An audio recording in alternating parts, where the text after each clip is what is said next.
ये जो पाप के गुण है मुझे नहीं चाहिए, ये पापी स्वभाव मुझे नहीं चाहिए। अपने लहू से मुझे छुटकारा दिलाओ। जब ऐसी प्रार्थना करेंगे तो आपको आभास होगा यीशु के लहू का सामर्थ्य आप में उतर रहा है। उनके लहू का सामर्थ्य आप में उतर रहा है। आपको एहसास होगा और तुरंत आपको छुटकारा मिलेगा, एक परिवर्तन होगा। यीशु के लहू का उपयोग करें, उसी में है छुटकारा। पापों से, शापों से छुटकारा। यीशु का लहू उसी के लिए बहाया गया।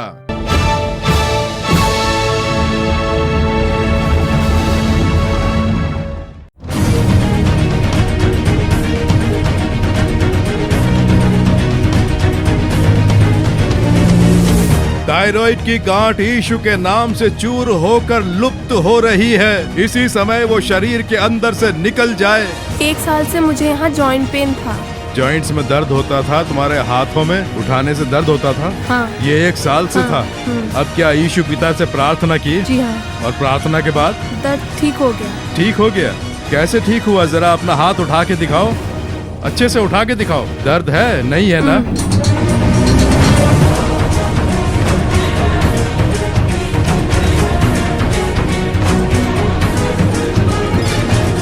उत्पत्ति 12वां अध्याय उसका 2रा वचन। मैं तुझसे एक बड़ी जाति बनाऊंगा और तुझे आशीष दूंगा और तेरा नाम महान करूंगा और तू आशीष का मूल होगा। मैं तुझे आशीष दूंगा और तू आशीष का मूल होगा।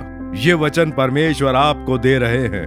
प्रभु आपको आशीष देकर आपके समाज के लिए आशीर्वादित, आपके जिले के लिए आशीर्वादित, आपके गांव के लिए आशीर्वादित, आपको देश के लिए आशीर्वादित बनाना चाहते हैं। और यही है वचन, मैं तुझे आशीष दूंगा और तू आशीष का मूल होगा।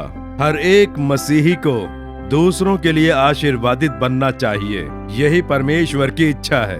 आप जहां रहते हैं, जहां नौकरी करते हैं, जिस मोहल्ले में रहते हैं या जहां आप अपना उद्योग चलाते हैं, वहां आपके द्वारा दूसरों को आशीष मिलनी चाहिए, दूसरों का भला होना चाहिए। उसी के लिए प्रभु ने हमें चुना है। इतनी सारी कलीसियाएं क्यों? इतने आराधनालय क्यों? ये केवल मेरे आराधना करके चले जाने के लिए नहीं है। हमारे आसपास के लोगों का भला होना चाहिए। हमारे आसपास के लोग उसके द्वारा आशीष पाएं, उसके लिए ही प्रभु ने कलीसियाओं की स्थापना की। हमें जगत में उजाले में रखा है। इस प्रकार से प्रभु ने कहा है, पृथ्वी पर प्रतिफल देने के लिए तुम्हें रखा है, ऐसा प्रभु ने कहा है। यानी दूसरों के उपयोग में आए, उसके लिए ही मसीहियों का जीवन है। आराधनालय, कलीसिया, सेवकाई, ये सब हैं। और इसीलिए प्रभु वचन दे रहे हैं कि तू आशीष का मूल होगा, ऐसा कह रहे हैं। आप सोच सकते हैं कि मुझे ही आशीर्वाद नहीं मिला, मैं अपनी सुख शांति खो के भटक रहा हूँ, मेरा परिवार दुखी है, कमाई नहीं है, बीमारी है, इन सब से जूझ रहे हैं। ऐसे में दूसरों के लिए आशीष का मूल कैसे बनूंगा, सोच सकते हैं। इसीलिए प्रभु ने कहा कि सबसे पहले तुझे आशीष देकर दूसरों के लिए आशीष का मूल बनाऊंगा। यूहन्ना 8वां अध्याय उसके 36वें वचन में यीशु ने बहुत ही अद्भुत बात कही। मैं पढ़ के सुनाता हूँ। इसलिए यदि पुत्र तुम्हें स्वतंत्र करेगा तो सचमुच तुम स्वतंत्र हो जाओगे। यदि पुत्र यीशु मसीह तुम्हें स्वतंत्र करेगा तो सचमुच तुम स्वतंत्र हो जाओगे। छुटकारे का आशीर्वाद। मैं छुटकारा पाऊंगा तो ही दूसरों की सहायता कर पाऊंगा। हम यदि दासत्व में रहेंगे या हम बंदी बनकर रहेंगे तो दूसरों की सहायता नहीं कर पाएंगे, दूसरों के लिए आशीर्वादित नहीं बन पाएंगे। और इसीलिए प्रभु कह रहे हैं, मैं तुम्हें सचमुच का छुटकारा दिलाकर तुम्हें आशीर्वाद प्रदान करना चाहता हूँ। जब हम सचमुच का छुटकारा प्राप्त करते हैं तो हमारे द्वारा दूसरे भी छुटकारा पा सकते हैं, हमारे द्वारा दूसरे सांत्वना पा सकते हैं, हमारे द्वारा दूसरे भलाइयाँ पा सकते हैं। और इसीलिए प्रभु कह रहे हैं कि सबसे पहले मैं तुम्हें छुटकारे का आशीर्वाद देना चाहता हूँ। आज मनुष्यों को दास बनाने वाले कार्य कौन से हैं?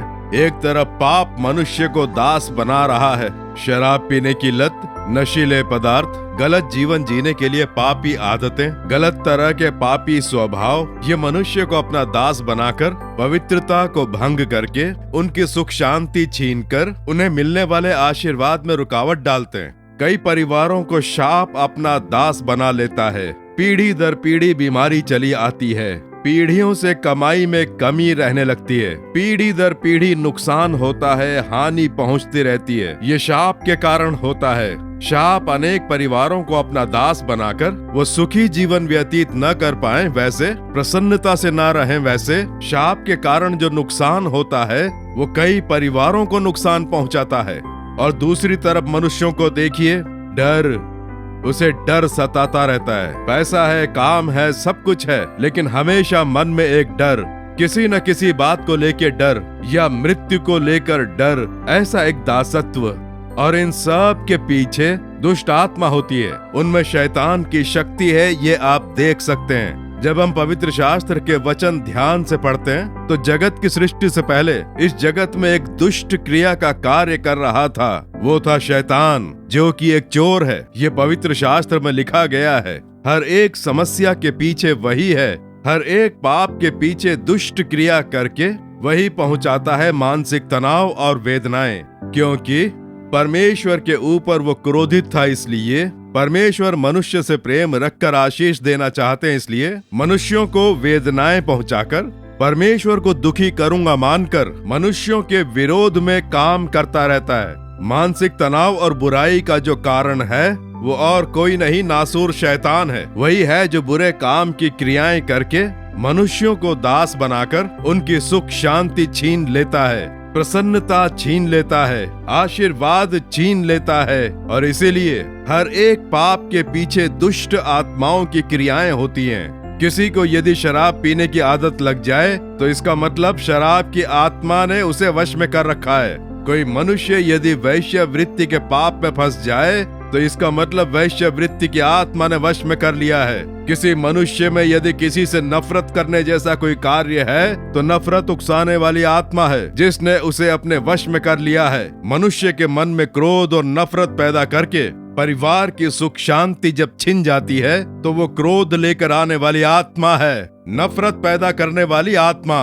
पति को पत्नी पर संदेह होने लगता है, पत्नी पति पर संदेह करने लगती है। अच्छा खासा परिवार संदेह के नाम पर टूट जाता है। इसका कारण है संदेह कराने वाली आत्मा। वह आत्मा पारिवारिक शांति छीनने के लिए आती है। ऐसे हर कार्य के पीछे दुष्ट आत्माएं क्रियाएं करती हैं, ऐसा पवित्र शास्त्र हमें विस्तार से बताता है। बीमारियों के पीछे दुष्ट आत्माओं की क्रियाएं होती हैं, ऐसा पवित्र शास्त्र विस्तार से हमें बताता है। और नासूर शैतान एक भयानक शत्रु बनकर जो विरोधी बन के खड़ा होता है और मनुष्यों को दुख वेदनाएं पहुंचाने के लिए बहुत से दुष्ट काम करता है।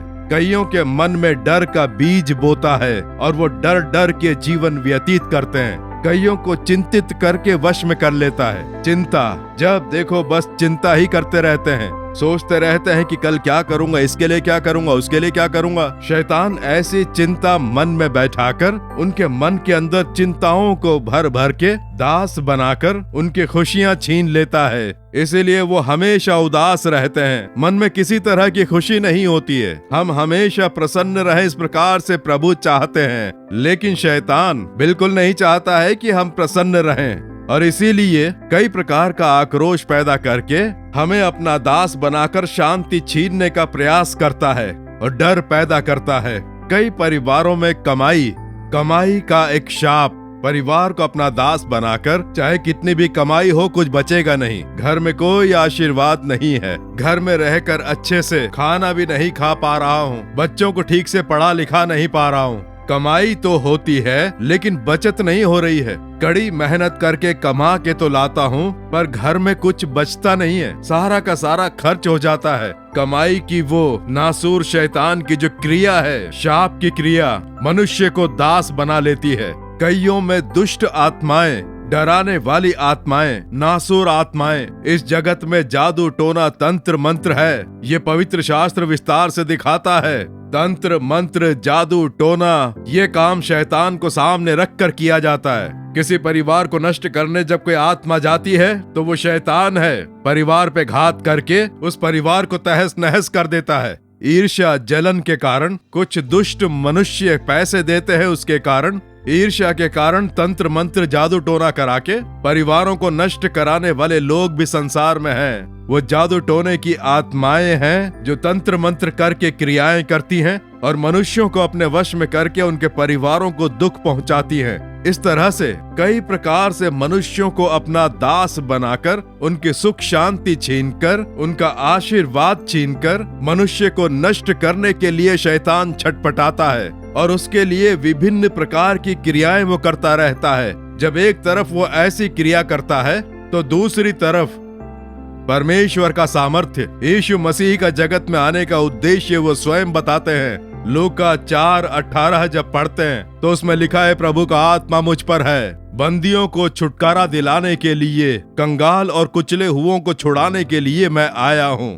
ये जो नासूर शैतान है, ये मनुष्य को पाप और शाप में धकेलकर उनके अंदर बुरी आदतों को डालकर मनुष्य के विरोध में ही मनुष्य को खड़ा करके एक दूसरे में दरार डालकर मनुष्य से झगड़ा करना, नफरत करना, मारने के लिए, खून करने के लिए उकसाता है। इस शैतान के कामों को नष्ट करने के लिए, मानसिक तनाव छुड़ाकर आशीष देने के लिए परमेश्वर मनुष्य के रूप में जगत में आए। वो स्वयं मनुष्य का अवतार लेकर इस जगत में आए और वही हैं प्रभु यीशु मसीह। वो एकदम पवित्र हैं। मनुष्यों को यदि छुटकारा दिलाना है तो पवित्र लहू का बहना आवश्यक था, एक पवित्र बलि चढ़ाना आवश्यक था, क्योंकि पवित्र बलि के कारण ही ये पाप की बुराइयां और शाप की बुराइयां बदल सकती हैं। इसलिए जब प्रभु ने जगत में मनुष्य को खोजा तो जगत में पवित्र मनुष्य एक भी नहीं। मनुष्य पाप करके परमेश्वर की महिमा खो बैठे थे। तब परमेश्वर देखते हैं कि जगत में कोई भी पवित्र मनुष्य नहीं है। हर कोई पाप में जन्म लेता है, इसलिए पापी स्वभाव उसमें आ जाता है। इसलिए पवित्र बलि चढ़ाने से ही ये मनुष्य छुटकारा पा सकते हैं। इसलिए ईश्वर जो दिखाई नहीं देता है वो बहुत ही प्रकाशित अगम्य ज्योति में रहता है और अमरता केवल उसी की है। समस्त सृष्टि करके उसे चलाने वाले परमेश्वर वो स्वयं मनुष्य बनकर इस जगत में आए। वही है जो मनुष्य का अवतार लेकर आए, यीशु मसीह। इसीलिए पवित्र शास्त्र कहता है, मुझे देखने वाला न दिखने वाले ईश्वर को देख रहा है। ऐसा कहने वाले केवल यीशु ही हैं। मुझे देखने वाला ईश्वर को देख रहा है, ऐसा इस जगत में कहने वाले एकमात्र यीशु ही हैं, क्योंकि वही परमेश्वर है जो मनुष्य बनकर जगत में आए और पवित्र जीवन जिए। वो मनुष्य के स्वरूप में जब जगत में प्रकट हुए तो पवित्र आत्मा से उनकी सृष्टि हुई और एक पवित्र परमेश्वर का अवतार लेकर पवित्र जीवन उन्होंने जिया। 33.5 वर्ष का सांसारिक जीवन, उसमें कोई पाप नहीं किया, न उनके मुंह से कोई बुरी बात निकली। मेरे अंदर यदि पाप है तो कोई भी मुझ पर आरोप लगा सकता है, ऐसा हिम्मत से कहने वाले केवल यीशु ही हैं। उन्होंने एक पवित्र जीवन जिया, इसीलिए उनके पवित्र लहू का बहाव होना था। और जब वो उचित समय आया तो क्रूस पर मरने के लिए मेल मिलाप किया। उन्होंने क्रूस पर अपने लहू की अंतिम बूंद तक बहाई। उन्हें लहू बहाने की आवश्यकता क्या थी? लहू की अंतिम बूंद तक बहाने की आवश्यकता क्या थी? आमतौर पे किसी स्वस्थ मनुष्य को क्रूस पर यदि लटकाएंगे तो 11 घंटों तक वो क्रूस पर लटकने के बाद मरेगा। कोई भी स्वस्थ मनुष्य 11 घंटों तक क्रूस पर लटक सकता है, लेकिन यीशु ने 6 घंटे ही क्रूस पर लटक कर अपने प्राण त्याग दिए, क्योंकि क्रूस पर मरने के लिए उन्होंने स्वयं मेल मिलाप किया और उन्होंने स्वयं प्राण त्यागे, ऐसा पवित्र शास्त्र कहता है। उन्होंने अपना समस्त लहू बहाया और जब वो मरे तो सैनिकों को बहुत आश्चर्य हुआ कि इतनी जल्दी कोई कैसे मर सकता है, वो मर चुका है या नहीं, कहीं बेहोश तो नहीं, ये देखने के लिए भाले से जब उन्हें चुभाया गया तो भाले की नोक यीशु के हृदय में चुभी और उसी के साथ लहू और पानी बाहर निकला, क्योंकि शरीर में लहू नहीं बचा था।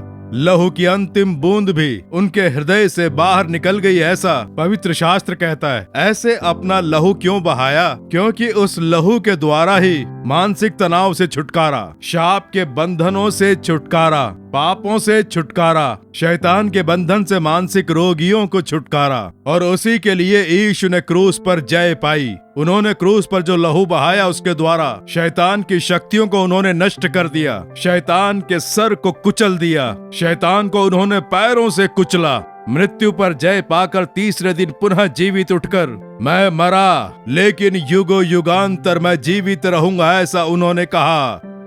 इस जगत में मरकर आज भी जीवित रहने वाले केवल यीशु मसीह ही हैं। सिर्फ उन्होंने ही दृढ़ता से कहा, मैं मरा लेकिन मैं युगो युगांतर जीवित रहूंगा। ऐसा कहने वाले एकमात्र यीशु मसीह हैं, क्योंकि लोगों को मानसिक तनाव से, पाप से, शाप से लोगों को छुटकारा दिलाने के लिए वो क्रूस पर मरे और शैतान के सर को कुचल कर पुनः जीवित हुए। और इसीलिए यीशु के नाम से आज भी शैतान भय खाता है। यीशु का नाम सुनते ही शैतान कांपने लगता है, क्योंकि उन्होंने अपना पवित्र लहू बहाकर मृत्यु पर जय पाई और आज भी जीवित हैं। हमारे लिए, आपके लिए, आपको छुटकारे का जीवन प्रदान करने के लिए स्वयं की बलि चढ़ाकर पुनः जीवित हुए और इसीलिए उनके द्वारा हमें छुटकारा मिलता है। तो सबसे पहले परमेश्वर के कहे वचन अनुसार, यूहन्ना 8:33 के अनुसार, यीशु मसीह स्वतंत्र करेंगे तो सचमुच स्वतंत्र हो जाओगे। यीशु के द्वारा होने वाला छुटकारा, उनके लहू से प्राप्त होने वाला छुटकारा, उसी के लिए तो उन्होंने क्रूस पर लहू बहाया, ताकि मनुष्य यीशु पर विश्वास रखकर कि मेरे पाप शाप यीशु क्रूस पर ढो चुके हैं, यीशु के द्वारा मुझे छुटकारा मिलेगा, ऐसा मान के जब यीशु के पास आते हैं तो ये विश्वास, यीशु को अपना बनाने का विश्वास, उसके लिए प्रभु को पैसे देने की आवश्यकता नहीं है, ना कोई वस्तु देने की आवश्यकता है। उनके ऊपर रखा विश्वास कि यीशु मेरे लिए मरे, लहू बहाया और मर के पुनः जीवित हुए, ऐसा विश्वास, इस विश्वास से जब आते हैं तो यीशु मसीह का लहू समस्त पापों को धोकर हमें शुद्ध करता है। वचन कहता है, गलातियों 1 अध्याय उसका 4 वचन पढ़कर देखें, इस वर्तमान बुरे संसार से हमें छुड़ाने के लिए यीशु ने क्रूस पर स्वयं की बलि चढ़ाई। वचन कहता है, ये जो बुरा संसार है, पापों से भरा हुआ संसार, शाप से भरा संसार, जो शैतान की क्रियाओं से भरा है, ऐसे संसार से हमें छुड़ाने के लिए पाप, शाप, बीमारी, वेदनाएं, इन सब से हमें छुटकारा दिलाने के लिए यीशु ने स्वयं की क्रूस पर बलि चढ़ाई, ऐसा गलातियों 1:4 में हम पढ़ते हैं। पवित्र शास्त्र में तीतुस 2 अध्याय उसका 14वां वचन कहता है, हमें हर प्रकार के अधर्म से छुटकारा दिलाने के लिए, हमें हर एक पाप से छुटकारा दिलाकर और शुद्ध करके अपने लिए एक ऐसी जाति बनाकर जो भले भले कामों में सरगर्म रहें, उसके लिए यीशु ने क्रूस से मेल मिलाप किया, ऐसा पवित्र शास्त्र का वचन कहता है। इसलिए उनके उस लहू में आपको समाना है। हे यीशु, अपने लहू से मुझे शुद्ध करो। अब से ये पाप मुझे नहीं चाहिए, ये जो पाप के गुण है मुझे नहीं चाहिए, ये पापी स्वभाव मुझे नहीं चाहिए। अपने लहू से मुझे छुटकारा दिलाओ। जब ऐसी प्रार्थना करेंगे तो आपको आभास होगा यीशु के लहू का सामर्थ्य आप में उतर रहा है, उनके लहू का सामर्थ्य आप में उतर रहा है। आपको एहसास होगा और तुरंत आपको छुटकारा मिलेगा, एक परिवर्तन होगा। यीशु के लहू का उपयोग करें, उसी में है छुटकारा, पापों से, शापों से छुटकारा। यीशु का लहू उसी के लिए बहाया गया। यीशु ने हमारे लिए स्वयं की बलि चढ़ाई। मेरे प्रिय मित्रों, प्रभु यीशु मसीह आज आपको छुटकारा दिलाने वाले हैं। इसीलिए तो आपसे बात की है ना कि तुम सचमुच स्वतंत्र हो जाओगे। हमारे छुटकारे के लिए क्रूस पर लहू बहाया। उनका लहू पवित्र और सामर्थ्यशाली लहू है। पाप, शाप, शैतान के बंधन से छुटकारा दिलाता है। विश्वास रखते हैं? आपको पाप से छुटकारा चाहिए, शाप से छुटकारा चाहिए, अपने हृदय पर हाथ रखें। प्रभु, तुम्हारे लहू के सामर्थ्य पर मैं विश्वास रखता हूँ। मेरे लिए क्रूस पर तुमने लटक कर अपना लहू बहाया।